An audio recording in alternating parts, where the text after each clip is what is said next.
LCD and television broadcasts 24/7 on UK Freeview Channel 271, Roku TV, Amazon Fire TV, Android TV, Apple TV, Google TV, See Love World, LCDandTV.com, LifeComTV.com.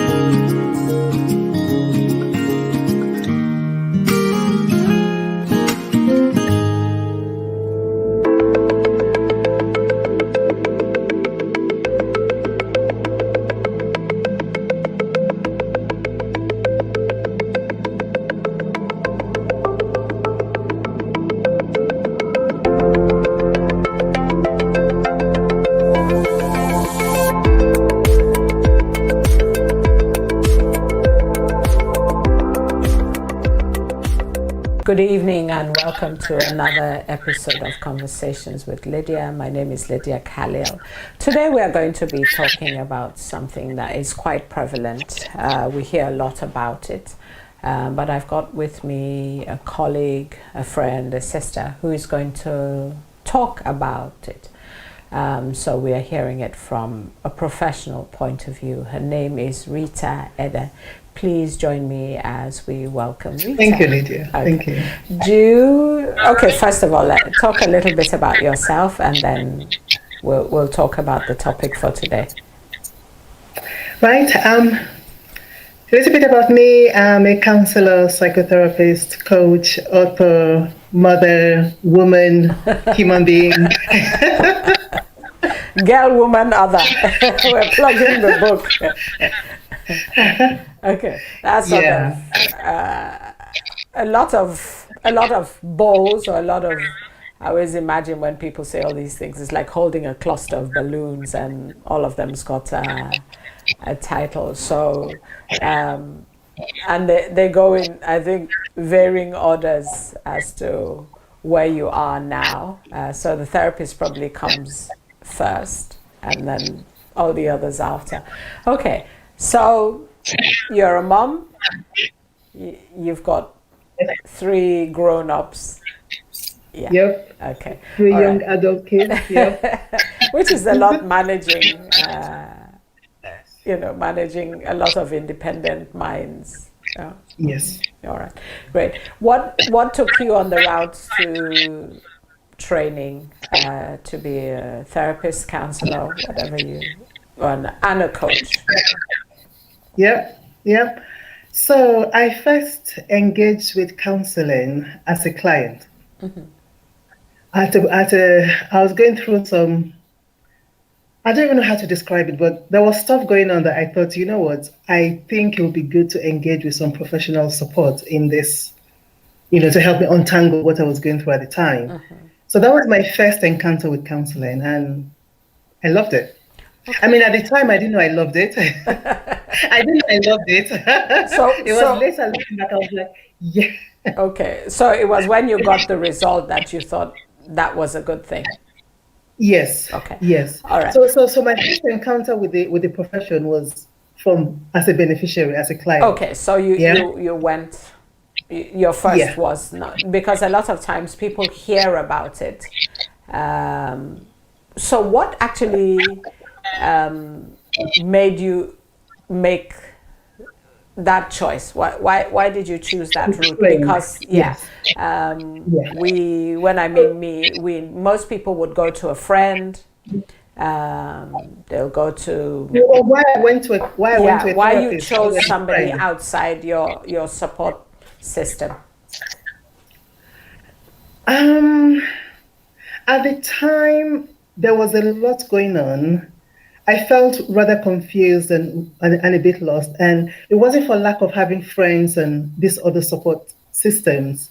They've been in place over time, mm-hmm. and yet things were still entangled. Mm-hmm. So at the time I decided to engage with counseling, when I did, I thought, why don't I meet somebody who doesn't know me from Adam or Eve? Okay. Who has no personal stake in the outcomes, mm-hmm, mm-hmm, right? Mm-hmm. Somebody who was independent of me and my drama, not somebody who knew me when I was a certain age and they expect me to act a certain way, somebody who wouldn't have any expectations of me, who wouldn't impose anything on me, somebody who could let me find myself, as it were.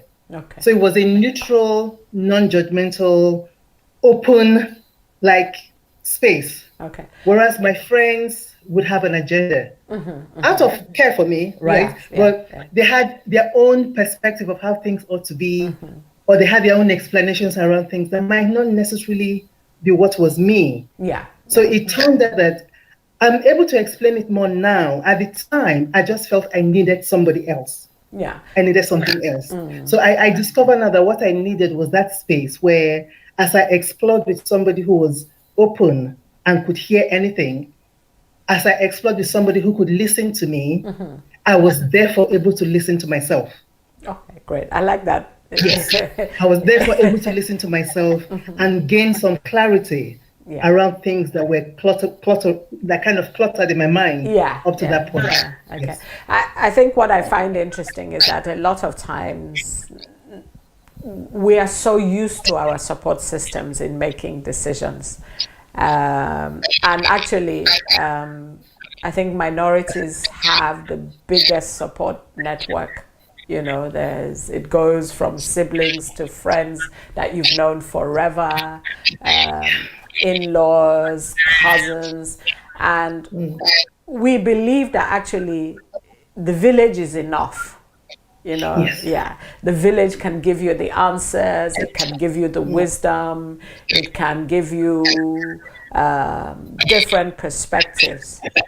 But I think I'm so curious to find out, like, what sort of went off in your mind when you thought, you know what, I need to come out of this support system that has been useful, I'm sure, a lot of times, and then just go to somebody neutral that I don't know, doesn't know me. And it was only in that place that you were able to hear yourself and find yourself. So what went off? Because we always think the support system is there.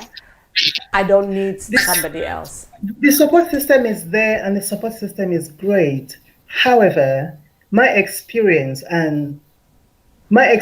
was, and I've now as a trained therapist, I've seen people who've experienced this as well. My experience is that the support system sometimes is biased in that they have a certain way, there's a certain point of view, right? So if you're able to tie in or buy into that point of view, the support is there for you 100%. If you sometimes want to find a different avenue, if you find that actually this collective, this general consensus isn't hitting it for me, there's a discordance, it's not resonating with me, right? If you are trying to find your own authentic voice, and if that doesn't tie in with what the majority of your support system is saying, then there's an issue. There's a difficulty. You know, you might want to comply because, I mean, who doesn't want to belong to a group, right? So you might want to comply, but then find you're so uncomfortable because you're not being true to you. And I think for me was at that point, there was a dissonance. There was a dissonance around me. I needed to find what was true for me. Okay. In fact, I needed to find me. Yes, I think that's the key of it all, because sometimes when we are in the community shapes who we are, which in itself is a good thing. Yes. Because we have this thing that it takes a village to raise a child. But sometimes the child can get lost in all the voices and cannot know which voice belongs to them. You know, it could be grandma, it could be my mother, it could be my dad, it could be my siblings, it could be faith, it could be religion, it could be the culture. So many voices are speaking. So what you're saying is that in order for me to find my real self, I had to come out of that environment, because the environment was running contrary to what my inner self was saying. And so I think most of the time, I don't know whether you get this experience, but my experience is like people say to me, oh, the people come to you and sit with you and talk about their problems to you, and then they pay you. You know, like, it is such a strange concept. And they're thinking, well, I've got people to talk to. I don't need to come to you and then at the end of it pay you. What do you think is, is behind that thinking that we have, where it's almost incomprehensible to sit with somebody else who is not in your community and talk about you?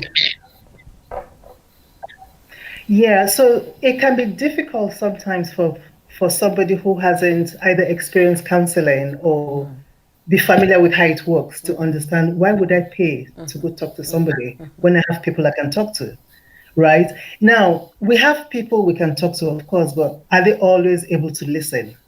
Yeah. Are they able to really hear what we're saying? Especially if we're talking about things that are really very difficult or things that are contrary to what they believe or contrary to their perspective. Are they able to put aside their own beliefs and their own prejudices to step into your world, to step into your shoes and see things from behind your own glasses? Yeah. That is the work. It's not just talking to anybody and somebody just gives you a nice quote and there's always tomorrow or whatever. It's somebody really hearing you, hearing the words you're saying, hearing the words you're not saying, getting a sense of what life is for you. That is work. And what tends to happen is when that happens, when we can step into somebody's shoes and hear them and feel their pain through their skin, that tends to be the beginning of healing. It is speaking to this person that you are valuable enough for me to try and get you. So friends and well-wishers might wish you well, but are they skilled enough to be able to do this? That is the question. Yeah, and I think the skilling is one thing, the hearing is another, and actually that space of when you're counseling and you can be vulnerable and sort of just strip away everybody's expectations. When people come to me and they like saying, what do you think? And I say to them, no, what do you think? Because the answer is really inside of you. So you coming here is I'm just giving you the space for you to actually, as you said, declutter your mind and then pull out what makes sense and what doesn't, and what resonates is the answer. So it's about creating space, it's about having skills, and most importantly, it's about having somebody actually who is holding you for 50 minutes. It's quite powerful when the attention is on you and you really have to think and pull out threads of yourself that you maybe would not have had the chance because... And can I just jump in there and say, and also to feel, not only to think your thoughts, but to feel your feelings.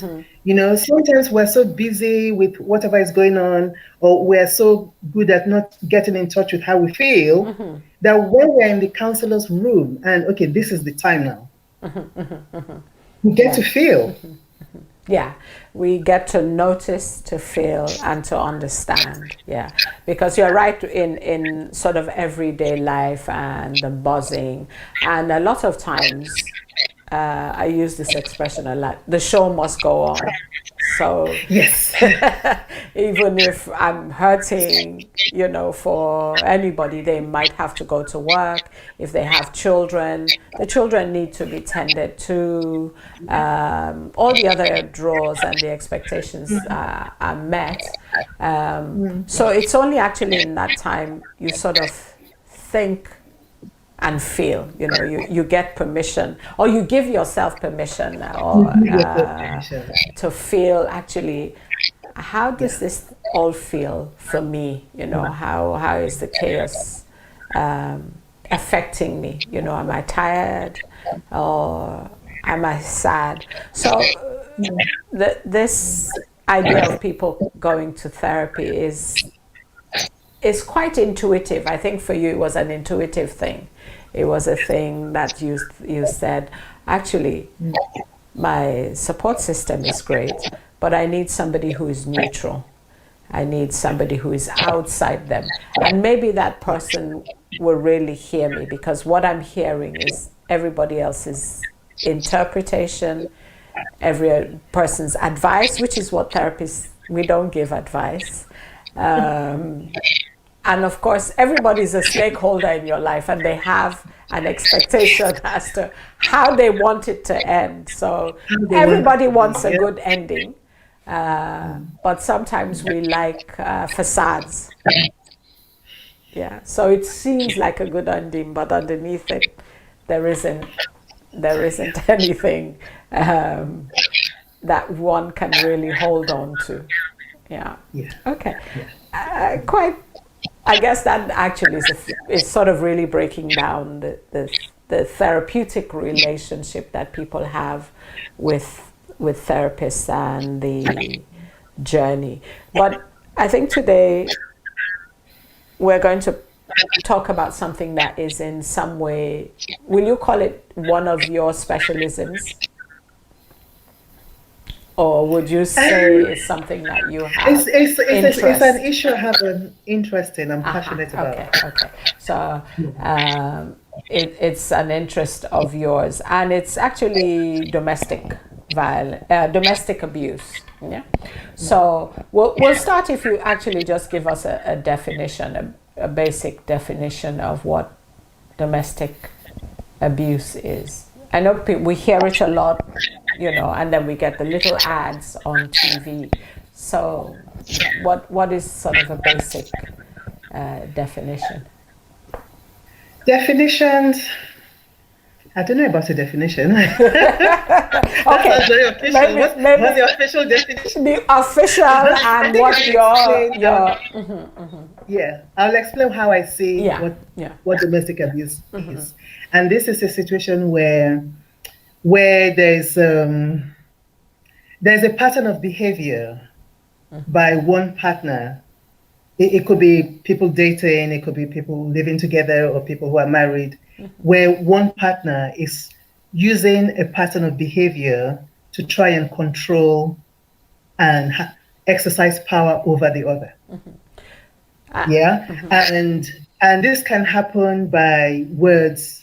So we have verbal abuse, psychological abuse, physical abuse, which violence, like physical violence.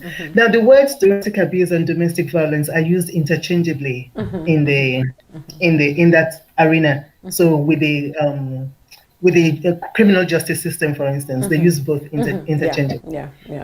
So physical violence, sexual abuse. And yes, sexual abuse happens in marriage. The fact that somebody is married doesn't mean they can't get raped. Or they can be raped, Or yes, there's having sex. So those are all, there's financial abuse as well. So verbal, psychological, physical, sexual, financial, and using the internet as well. This has become more current with the advent of technology, where people are stalked on the internet, and sometimes cameras are planted in places, and things like that. So these are done to control. It's not a one-off thing. There can be. It's normal. It's quite natural for people to have a disagreement. So if we're having a disagreement but we are respectful of each other and nobody's putting the other person down, that's a different matter entirely. Domestic abuse is a pattern of behavior. You will see that it happens again and again and again, and it escalates. So there is a consistent behavior. So we don't want everybody who had an argument, or somebody who looked in somebody's phone, or refused to pay a bill, or refused to have sex last night or something. And then, because we don't want people to sort of spiral and begin to read everything in their relationship. And of course, abuse happens across families, so parent to child, child to parent. Exactly. So the word domestic means is people we live with, people who have close contact with us. So it covers sort of a household, or the household, or two or three households, because sometimes we can have people who are not living with us, but are perpetrators or victims. So give me a we sort of generalized. So give me a scenario. What would be an idea of, let's use psychological and verbal, and then we as Okay, so an let's think example. of as an example. So let's say for the purposes of this exercise, we have Sally and John. These are not people I know. I don't know anybody called Sally. I don't know anybody called John. So I'm not. These are. She's not telling creative anybody characters. stories. Yes, this is a scenario, and the reason we're doing it so that people can have a real understanding. I think a lot of times we hear stories, where people are sharing from their own personal experience, but this is something we're just doing so that people get an idea of what we're talking about. So let's say Sally and John, they've been together for a few years. But as time has gone on, Sally is beginning to feel uncomfortable in the relationship. Uncomfortable because when she wants to go out, John will question her minutely. So where are you going? When are you coming back? I'm going to see my friend Grace. Yeah, but you saw her last week. Why do you need to go see her today? And why you going dressed like that? Yeah. So as time has gone on, she's beginning to feel uncomfortable, beginning to feel insecure. If I say to John, I'm going shopping, he wants to know when I'm going. He wants to know when I'm back. And if I'm not back within a certain time, he gets upset. Right. So so at first, Sally thought, oh, it's because he cared about me. He can't be without me. He's missing me so much, so he can't stand me going out. Yeah, so she bought into that. But as time went on, she was beginning to say, so I can't even go anywhere after work because John will be upset. He would call her names. He will accuse her of seeing somebody else. And so this is where he hasn't touched her yet. There hasn't been physical abuse yet. But the psychological abuse is there, where she's got to get clearance from him for her clothes. She can't shop for what she likes because he's got to like it. And if he doesn't like it, he would probably call her a prostitute, or she's trying to get attention and all of that. Okay. So she gradually is undermined in her own decision making because she's trying to please John, who is not getting pleased because he's trying to control her. And I think what we're talking about is a build-up. So it starts off with the woman or the man actually feeling cared for and feeling like, oh, this person loves me or cares for me so much that they're so dependent on me, they don't want to be separated from me. They're caring about where I'm going, when I'm coming back. But increasingly it becomes almost like a questioning. So instead of hearing, oh, I'm just going to see my friend, it becomes an interrogation. Yeah, and it becomes almost hostile from what you're describing. And then, so it's going from physiological, where he's asking, or psychological, sorry, and then it's going into verbal, because now there is quite strong criticisms as to her coming back late, perhaps, and then there's the accusation, maybe she's gone off somewhere else, or she's dressing in a particular manner that makes her something that she's not. And this actually can build, we'll talk a bit about financial down the road, but what happens to somebody if they're now living in this condition? When this behavior is now escalating and is becoming quite intense for the man or the woman. Yeah, so for a person living in this kind of situation, they find themselves increasingly, walking on eggshells is the expression we tend to use, because they find that they're not always sure when this partner, the abusive person, is going to go off, right? So there's a sense of anxiety. When are they going to go off? When am I going to get it wrong again? So anxiety builds up. For some, they might even begin to get depression as a result of that. There's usually a lot of confusion. there tends to, because of the undermining, the devaluing that goes in that kind of exchange, somebody who is abused tends to find themselves in a situation where they get very unsure of themselves. They may have been somebody who were sure of themselves before they met this person.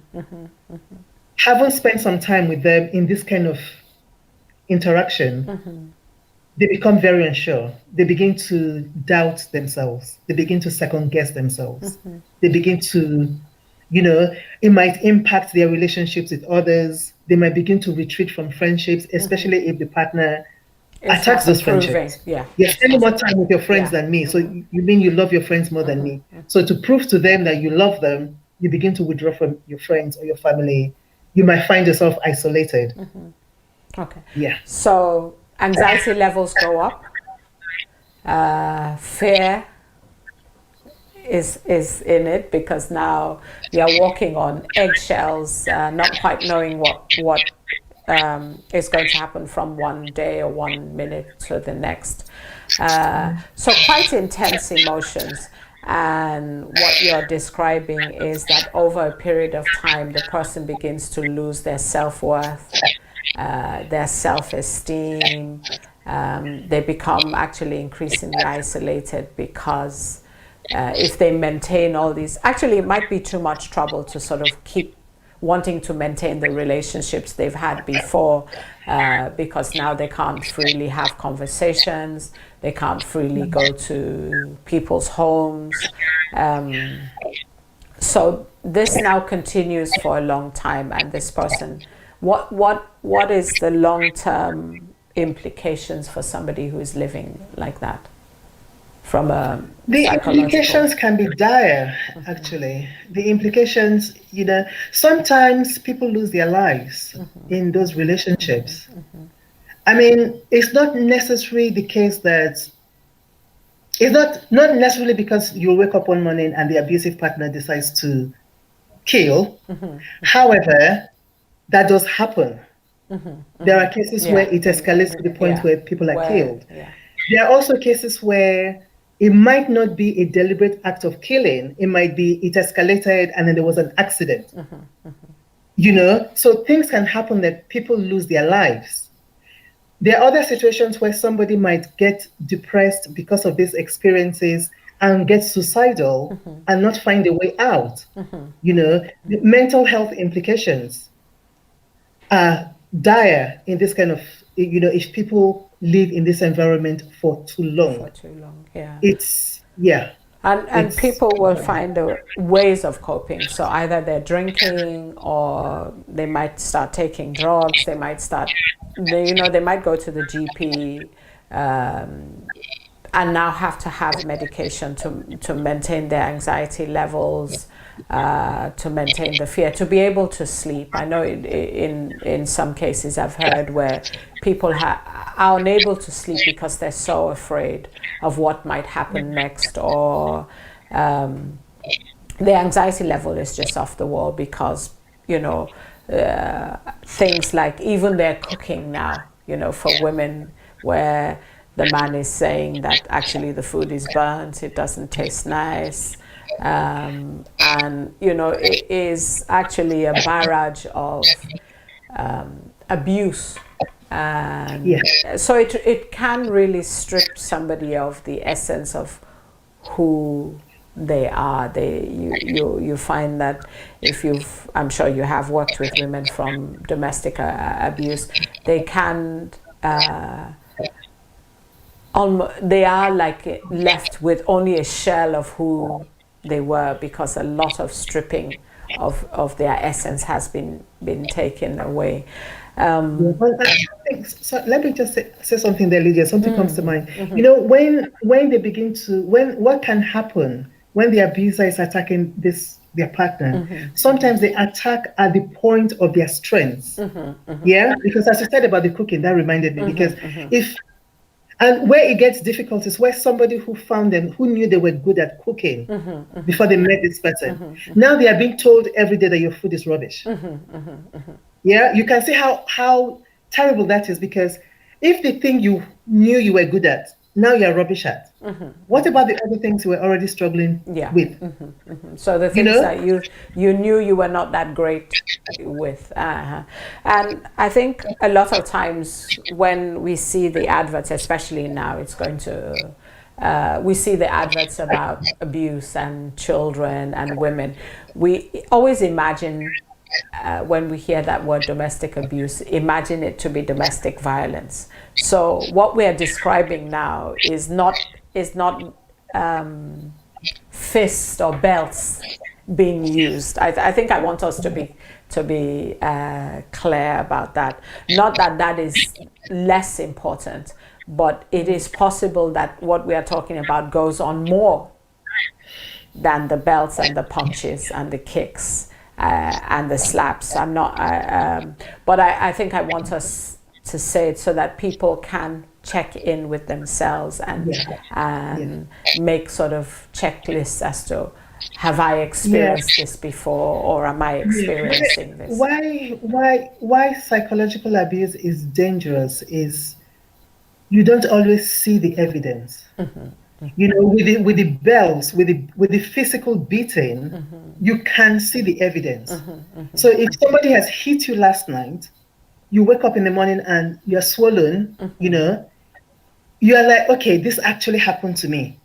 You understand? When it's been psychological, you don't always, and when it's been psychological, and then the next morning you say to this person, you called me this name, you called me XYZ, and they say to you, no, I didn't say that, you're too sensitive. Right? So you're now, you experience the abuse, you experience the violation, and you are told, actually, you made it up. And Yeah? that's a So very, you don't, it's a bit that I think we should talk a little bit about, where actually the perpetrator is very clever. Yes, in the way that the abuse is done. As you said, if it's something violent, it leaves a mark. But when the person is doing, which sometimes we call like gaslighting you, where they're saying things, can be very rude, very degrading, and then the next day they wake up like, oh, that didn't happen. Or if you tell the story to somebody else, they're in complete denial and saying, she must be imagining it, or he must be imagining it. That didn't happen. Actually, this is what I said. But, you know, she's a hysterical woman, or he's a bit funny. So he hears all these things in a different way from what I said. So actually, if we talk about that, because that's really subtle, yes, and very calculating. And I think a lot of people are probably living with partners who do that, where I call it like sort of blowing you out of the water, because you wake up the next day and you're thinking, did that really happen? And the person is like, no, it didn't. Then you begin to think, maybe there's something actually wrong with me, because am I losing it? You know, I experienced this thing, and the other person who was there is looking at me like I lost my mind already. So that is actually, I think, quite intelligent people do it to their partners, because it's something they calculate. Where actually the partner can become paranoid, because they can snoop around phones. They can do quite elaborate things, send emails, and make it look like that person is having an affair or a relationship, or is hiding something from them. So a lot of this is going on. So let's talk about financial abuse. What is financial abuse? financial abuse, there are two strands. Maybe there are more strands actually, but two strands come to mind as you said financial abuse. There's the financial abuse where one partner holds all the purse strings, right? So they call the shots for finances. They have, you're either, so the partner that has been abused is not allowed to make financial decisions. They might not even be allowed to work or to work well. So I think that's a good one, where the woman or the man is not allowed, but most of the time it happens to women, isn't allowed to work by their husband. So the person has said, I want you to stay at home. I want you to look after the children. I will be the one who will go out to work. So the woman has no choice because she's been told, that decision has been made for her. So in a healthy relationship, in a healthy, equal relationship, that decision can be made jointly. By the two, one person stays home. And when that decision is made jointly, the partner that's not working, the woman who is staying home to look after the kids, has equal access to the finances. In that scenario, she has access to the finances. She can make transactions just like she would if she was working, or rather when she was working and earning an income. So that's the ideal proper scenario. In the scenario where there's financial abuse, so let's say they've come to this agreement to say the woman stays home, looks after the children, and so on and so forth, and the man is doing the work and whatever. And then she has no access to the finances. He gives her an allowance. He tells her this is the amount you can spend on shopping. Never mind what he spends going out with his friends. Right? So it's the power play. You see what I mean? Whereas in the other scenario, she had access to the finances. In this scenario, she has no access. And if she spends more than she was given, then she's in trouble. She gets all the other abuse, the psychological. I've even heard stories where the woman is only given money for food. She's not giving money to buy clothes. She's not giving money to fix her hair, or if she does do that. Even for the children, the money is measured for the children. I've heard those kind of stories where she has no, the money is just like, this is what you use for food, basic maintenance, and out of it, obviously. She's not allowed, it's not like the money cannot stretch. She's not allowed to use that money for anything else other than what it was given for. So for her to be clothed, for her to have her hair done, these are things that she has to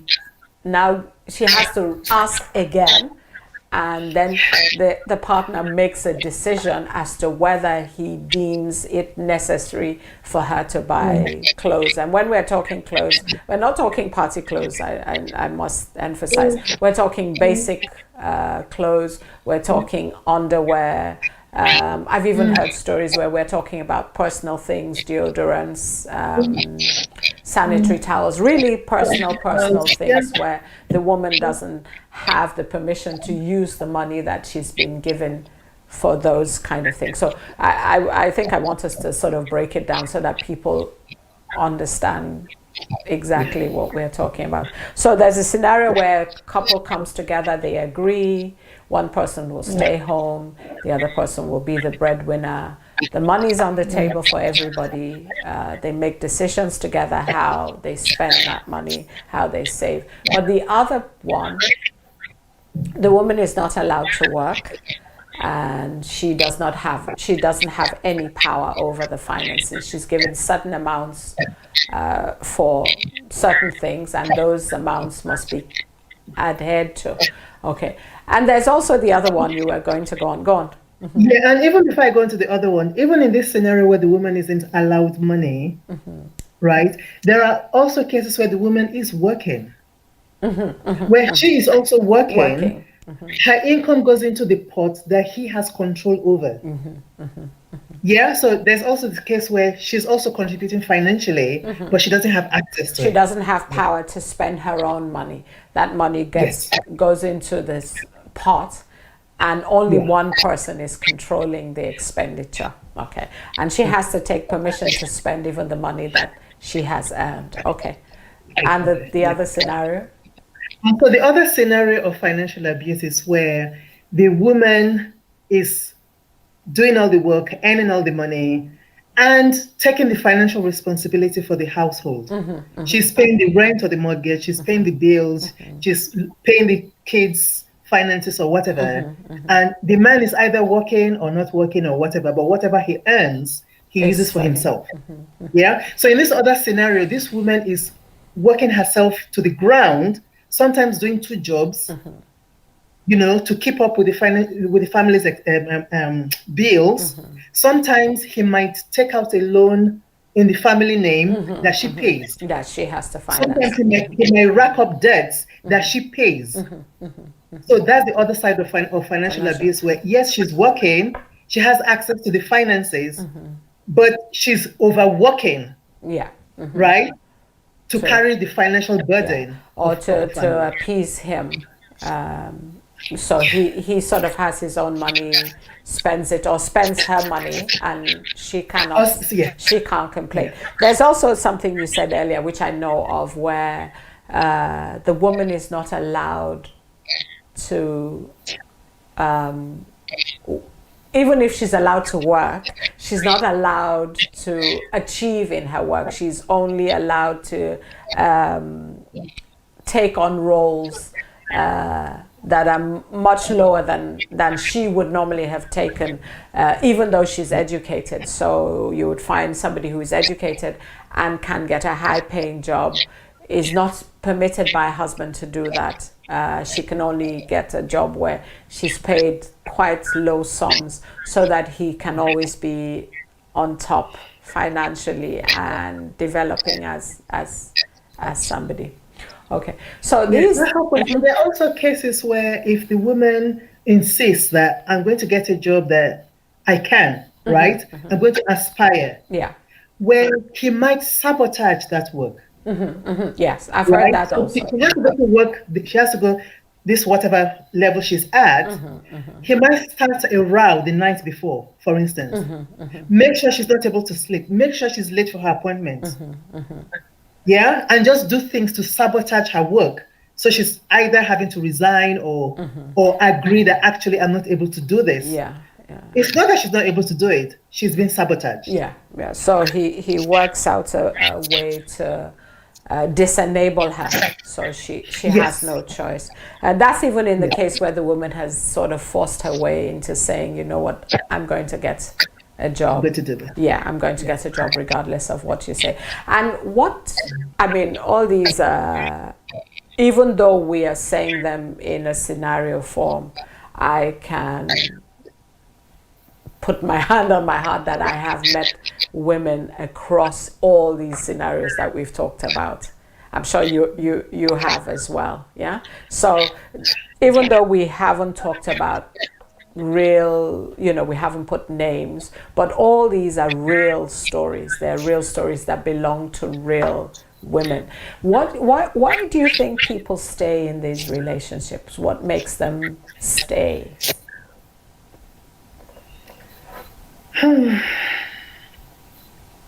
That's a difficult question.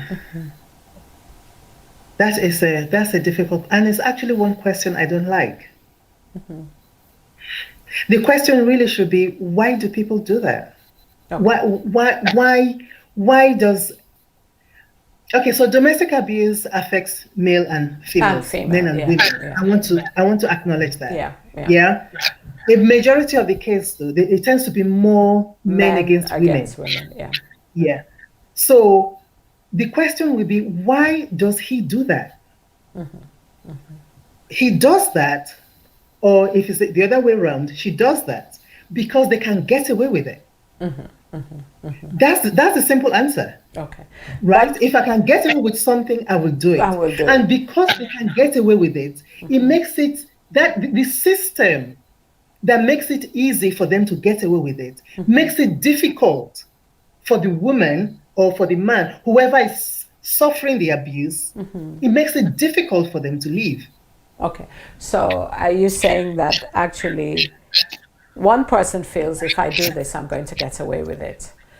The other person now becomes trapped in it because the system around that person or persons doesn't give them an option. The system, I wouldn't say doesn't give them an option. It's almost like even this idea itself that why doesn't she leave, right? Or the atmosphere, the societal expectations is that you should leave. Shouldn't the expectations be that a crime should not be committed against me in the first place? Why should the expectation be on me that I live? You see what I mean? Yeah. Yeah. The person who is suffering is being given. So let's say Sally and John, right? Yeah. Sally's in a situation where she's suffering already, right? She's been abused, she's been name called, she's been shamed, whatever. She's probably now on medication and whatever. And then she goes tell her friend that I'm suffering, this is happening, that's happening. And the first thing the friend says is, but why don't you leave? Isn't that an extra burden on Sally? Okay, for her Shouldn't to the question leave. the question be, why is John getting away with this? Okay. Why is criminal behavior being allowed? Because it's happening at home? Okay. I think when I ask the question, why don't they leave, it may not necessarily be a physical one. Is that what you're talking about? The person physically leaving their homes? Because sometimes we know people can lock out, the other partner and call the police. Yeah, I've heard those stories as well. But what I think I mean when I mean leave is like, at what point does the person think, actually, this isn't right? Because that's when they leave. For me, that's when they leave. Whether she has to pack up her children and run, or lock the man or the woman outside of the house. What I'm talking about is, when do they actually, at what point does the mind sort of accept that concept of leaving? At what point do they accept that actually this is not acceptable? Yeah, this is killing At me. what point did they accept the concept that this is not acceptable? And that can be tricky, because for some people, for a long time, they make excuses for the abuser. Okay, yeah, okay. They excuse they excuse the bad behavior, and this is probably because of, for many reasons. They might blame themselves. They might buy the abuser's excuses that, I was stressed at work, or it's because I love you too much that I don't want you to go out, or whatever. So they might make excuses, or they might buy the abuser's excuses. They might not believe they deserve respect. Okay. Because if you believe you deserve respect, at some point you're going to say, actually, no. No, I don't accept being spoken to in this manner. Okay. So And we can fight about it. We can just say, I don't accept it. Yeah. So it's recognizing that actually, as I'm a human being and I have value, I am of worth. Yeah. And if you're not happy with me in this relationship for whatever reason, let's talk about that. But I do not need to tolerate this abuse. Yeah. So there is something that has to make the person think, actually, I don't have to accept this. I'm done with giving them excuses. This doesn't make sense. I'm valuable. I shouldn't be treated like this. Or, those are sort of things that should come to mind. Yeah, that sort of answers my question. I was going to talk about children, but I'm a little bit aware of time. Let's just. So you want to talk about? I missed that. Children. I was going to say. Children. How does it affect children? But I'm watching the time as well. But if we just quickly talk about it, so we can talk about your book and talk about the club that you run. In a lot of these relationships, not all, but a majority of them, there are children. And even if we go back to the question I asked before, one of the reasons people stay, or I've heard people say, is, I was thinking about the children. I felt it was better for them to have another parent in the house. So what I guess, let's go back a little bit. What happens to the children who live in these conditions? Because even though the abuse may be going, let's imagine that the partner isn't abusing the children, because usually there will be a fallout, because somebody who is behaving in that way will probably behave that way as well to the children. But let's just imagine them just observing this behavior and the impact it's having on whether it's mom or dad. How does it affect them? How does it? What Well, happens to these? imagine Sally and John again, yes? So let's say Sally and John have two little kids, right? And John is having a go at Sally and calling her names, and she's distressed and whatever. And the kids are watching. How might they feel? Will they feel safe in that home? Of course not. Kids will be terrified. Kids will feel unsafe. And this, and if they witness this over and over and over again, it can and it does have a detrimental effect on children and young people. Yeah, I think So this idea that we are staying, maybe one partner says they don't want to break up the relationship because of the children. I see that as an excuse, because children shouldn't have to witness that. And they shouldn't If need to live in that children are environment. witnessing abuse, they are already victims of abuse, Yes, yes. in my view. Yes, I think actually when people say it's the best that they have both parents, but they forget that all the feelings that are going on in the house of fear, of anxiety, the home not being a safe place, all those things, the children absorb them.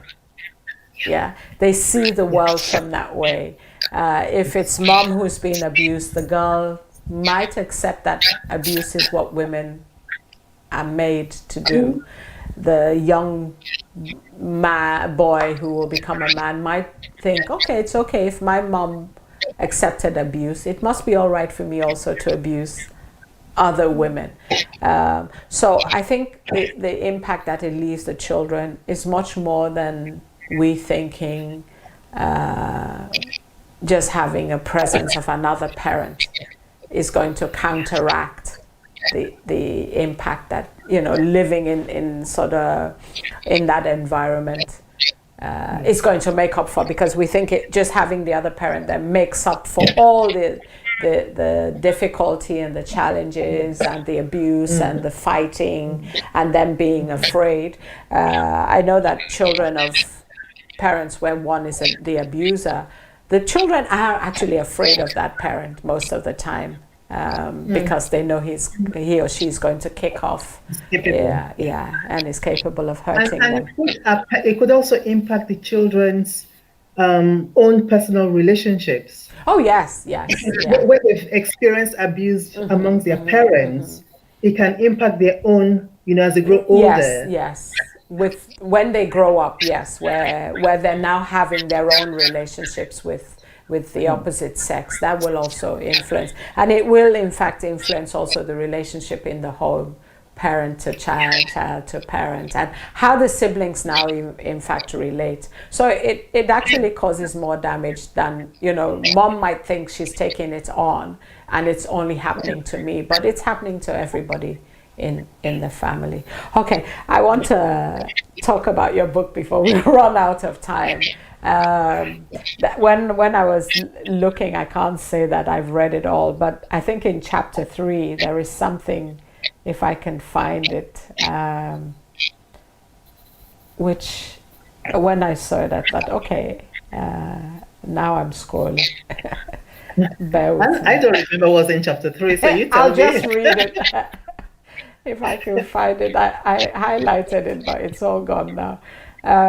Okay, just talk about the book a bit, and then I'll ask it. So I'm not Beauty scrolling. Story, right? We're talking about Beauty Story. Beauty yes? Story, yes, and give the whole name. Some cuts are deeper than the eyes can see. Just give us a brief synopsis. Yeah. So I wrote Beauty Story a few years ago because I thought it would be a good idea to document in a fictional way how domestic abuse can work, how it can gradually sneak into a person's life, and it escalates and escalates. And because it's not as obvious and as clear as being physically hit, how it can, how insidious it can be. Yeah, and I called it Beauty Story because I don't want to give too much away because I would like people to read it. Yeah. One of the things that one of the areas where women are attacked is their sense of beauty, is how they look, you know. And so when that is attacked, that can have a fun. And when this is attacked by somebody you love and somebody who says they love you, you And know, at some that can- point found you attractive. and at some point find you attractive. Yeah, Exactly. yeah. And that Exactly. and then they now flip When it. that turns, Yeah. it can have a devastating impact on a person. So anyway, so I thought I'll share the story of somebody who's experienced this kind of abuse, and is from a collection of different, you know, experiences, Okay. and just to show so that sometimes it's easier to see it in somebody else's story. Yeah. When we're close to our own story, we might not know, we might not realize what's going on. But reading it as fiction and say, oh, okay, you know, so that was the That was idea. part of it. behind Okay. right. In chapter 3, Beauty says, I remember the first time he called me useless. At least the first time it didn't come across as a joke. That's when I should have left him. But probably he was right. Maybe, just maybe he was. Do you remember that part? Because Yes, I remember I that. thought, you know, when I was asking that question about permission, yeah. So this is her now reflecting and thinking, oh, that was my permission.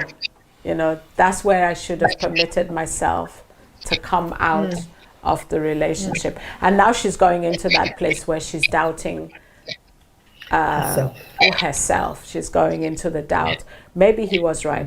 Maybe I'm useless. What's happening with me? So I guess I wanted to bring that out when we're talking about the book, because that will sort of remind people. It will be a checklist for when they can, if they haven't given themselves permission, or to affirm, because sometimes I know when people leave these relationships, sometimes they're not quite sure they've even made the right decision for a long time, because it can get difficult and it is challenging. Okay, so what's the book called? So that, Beauty Story. and where can they find it? They can find it on Amazon. On Amazon. Okay. And finally, there's a book club you run. Yes. So the online therapeutic book club, I call it Freedom from Domestic Abuse. And the idea around that is to say, let's look at beauty story. Yeah, because not everyone might be willing or ready to talk about their own story. Not everyone might be in a place where they want to see a one-to-one counselor or coach or therapist. Not everyone might even be clear as to what's happening for them. So why don't we have a club? We read a book, we read a fictional account, and see what happens. Okay. See what we can learn about how abuse can happen. See what we can learn about what's actually going on. How did Beauty get hooked? How could she have unhooked herself? At what point? You know, and things like that. And so the other thing as well, why I wanted to run a book, people who've experienced this, where maybe they've gone from one abusive relationship to another, they haven't quite understood what happened in the first.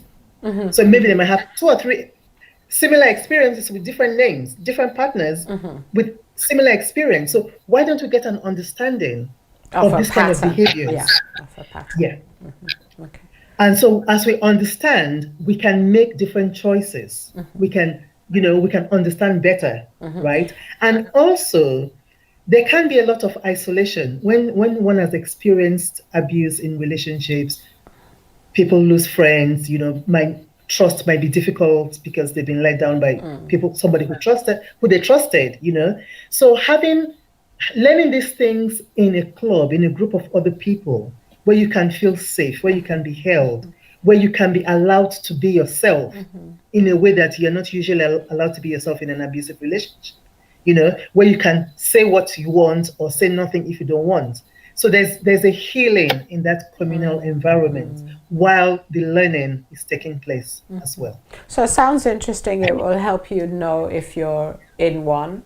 It'll help you affirm if you've left one and sort of not quite sure. It will help you understand a pattern that is happening in your life, whether are these the choices I'm making. So it might help you empower yourself and know yourself a little bit better, so you make a different choice. It's done in a group, so you feel supported. And I think a lot of times when these things happen, we think we're alone. But when you're in that, you know that I'm not the only one, and you can draw strength, I think, from one another, from the remaining women who come. Okay, great.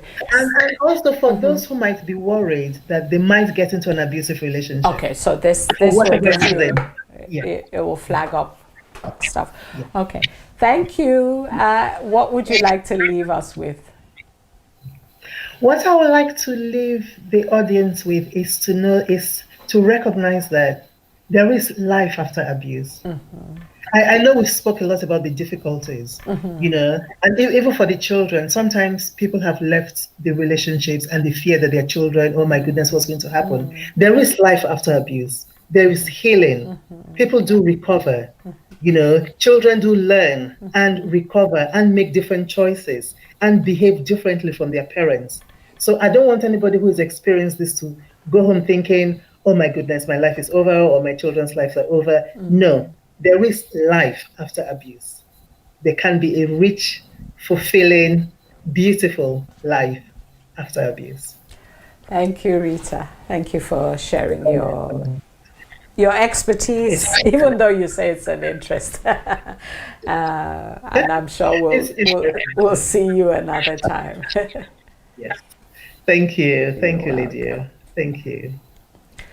I hope you found it as informative as I wished and I wanted it to be. So for women or men even, actually Rita does support men who have experienced domestic violence. That was something we didn't get around to talking about. But you can find her on ritaede.com. My name is Lydia Khalil, and I will see you next week. Thank you.